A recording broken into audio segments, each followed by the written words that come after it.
In a limited sample size this season, Mike White is doing two things as well as any quarterback in the league. Let's break it down. Hold up. Perhaps one of the most underrated skills in modern quarterbacking is the ability to avoid taking sacks. And when you hear that, you might automatically think of elite athleticism, escapability from the quarterback position. However, Mike White is as good as any quarterback in the NFL at avoiding sacks because he throws the damn football. Mike White this year, over an 85 pass attempt sample, which is about a 3-game pass attempt sample over the course of 2 games, due to the 57 times he chucked it against Minnesota, is first in the NFL in sack percentage, the lowest in the league, 2.69%, edging out Tom Brady, Patrick Mahomes, and Josh Allen to round out the top 5. And Mike White was under 3% last year. It's a skill that he has. It's real. You take a sack on 2nd and 7, an 8-yard sack, it's 3rd and 15, it's a dump off, it's a punt. I would argue that every 2 or 3 sacks you take is almost the equivalent of a turnover.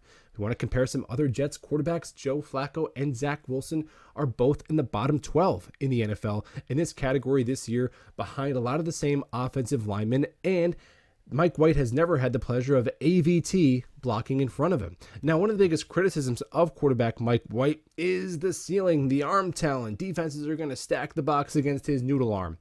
Well, I don't have a time machine to see how it's going to go the rest of the year. I can only evaluate the sample size we have right now, and right now that sample size does not bear that out. Mike White, 21% of his passes travel 15 plus yards down the field. That is the 4th highest number of qualifying quarterbacks in the NFL this year. And his completion percentage on those pass attempts is 55.5%, 5th highest among quarterbacks in the NFL this year.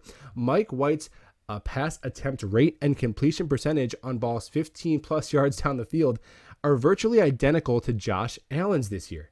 So look, the kid can sling it, and he's not getting sacked. Now, he's played a couple of crap defenses. That's real. It'll be interesting to see how he adjusts against the Buffalo Bills, who had his number last year. But right now, I think those are 2 really underrated skills that Mike White has. Let's go Jets.